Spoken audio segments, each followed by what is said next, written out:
Greenpeace, Amnesty International, Client Earth, and around 80 other NGOs are calling on companies to avoid using carbon credits to offset their emissions. In this video, we'll discuss why so many environmental organizations hate the carbon markets and which criticisms they get right or wrong. So it's no secret that many environmentalists despise carbon credits. Now why is that? There are two main reasons. One, because they view it as a shortcut that corporations can use to avoid reducing emissions in their own supply chains. And two, because it's difficult to determine how credible carbon credits actually are.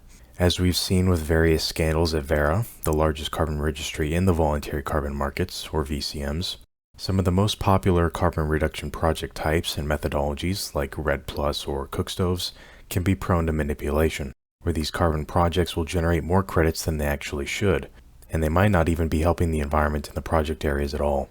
This is something that I talked about in a previous video that I'll link in the description. Essentially, these NGOs are correct about the overcrediting issue. It's a problem that the market's working towards addressing, but they like to dramatize it and pretend like none of these carbon projects are benefiting the environment at all, which isn't true. It's more like approximately 70 to 75% of them are generating more credits than they actually should, or probably shouldn't even be projects at all. This isn't a great percentage by any means, but the carbon markets are redeemable. These NGOs are acting like they aren't. As I've discussed previously, various organizations are bringing an ever-increasing level of oversight into these markets. Carbon registries like Verra or Gold Standard are continuing to improve their methodologies. The Integrity Council for Voluntary Carbon Markets, aka ICVCM, is starting to announce their first methodology approvals under its stricter core carbon principles. The US government has released guidelines for corporate buyers and carbon projects to follow to ensure that the VCMs are reaching a higher standard of credibility. And we'll see more news like this over time. Standards are continually improving, and there are plenty of projects doing the right thing. We can't just get rid of a whole industry and focus on reducing emissions within the supply chain itself. Bringing everything to zero is impossible. Oil and gas are simply used in too many industrial processes and consumer products for this to be possible. Around 30% of carbon emissions will be too difficult to reduce to zero on any reasonable timescale, if ever. So the NGO dream of seeing everything emit zero carbon is just that. A dream. If we actually want to reach net zero, we need the carbon markets, at least in some capacity.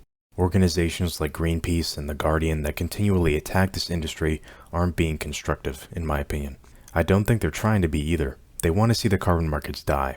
The various NGOs felt a need to release a new statement about how much they dislike the carbon markets because the Science-Based Targets Initiative, SBTI, the largest verifier of corporate climate targets, had announced that they would allow the use of carbon credits for offsetting Scope 3 emissions, which was great news for the carbon markets, and analysts estimated that it would increase demand for carbon credits by about 10% on an annual basis.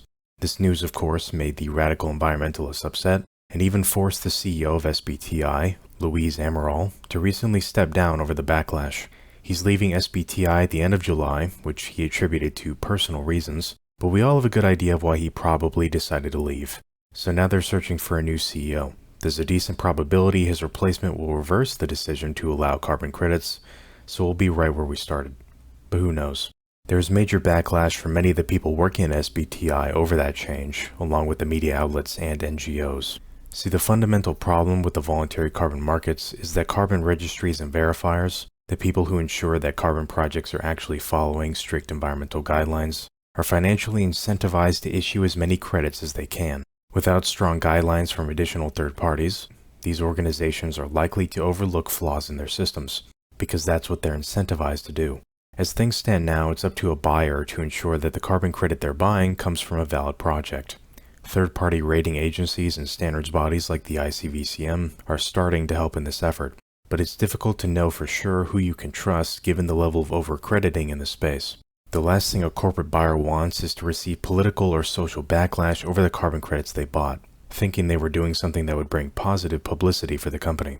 With that said, even with all the negative press the VCMs received in 2023, the volumes of carbon credits traded in these markets remained basically unchanged, which is pretty impressive all things considered. Seeing the media have little effect on demand leads me to believe that they won't have much of an impact on these markets in that respect. Although articles from organizations like The Guardian did manage to make Verra change many of their methodologies. At this point, I think the larger concern for the voluntary carbon markets is the rise of right-wing political parties across Europe and North America, and how that could impact demand. If large numbers of governments in the developed world start dropping their net zero commitments or pull out of the Paris Agreement, among other possibilities, how would that affect what corporations do? It's an interesting question. The VCMs have been around for decades at this point, so clearly they survived Trump once. But what happens if the developed world starts dropping off of the climate change agenda?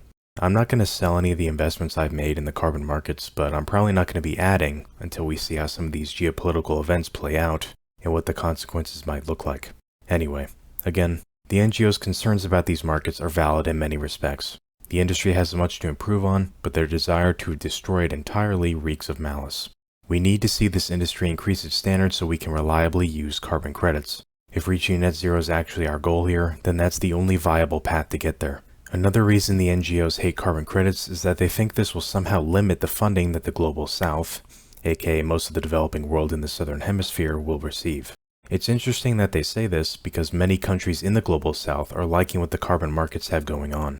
In fact, 10 different countries in West Africa sent a letter to SBTI in favor of allowing the use of carbon credits for Scope 3 offsetting. You can see the countries on screen. So who do you think we should listen to? The countries themselves or the virtue signalers that think they know what's best for these people? Because the majority of carbon projects are located in the developing world, so they're already receiving a lot more funding and business than they would have otherwise. To be fair, not all NGOs hate the carbon markets. In another letter sent to SBTI from the 5 NGOs shown on screen, they want to see carbon credits used for offsetting, but they like to ensure that they're high quality. This included some of the most influential environmental organizations like the Environmental Defense Fund and Conservation International. They too would like to see the carbon markets improved so carbon credits can be used reliably. The next few years will really be a make or break scenario for carbon credits. Carbon registries and other verification bodies need to significantly tighten their standards, or these markets will risk a permanent lack of credibility, and we'll also need to see how they fare in rising political divisions across the globe. Carbon markets will be one of the many industries that I track, both on this YouTube channel and in my newsletter. If you'd like to learn more about the ongoing news events and investment opportunities in green industries, then subscribe to my Substack, link in the description. Thanks for watching.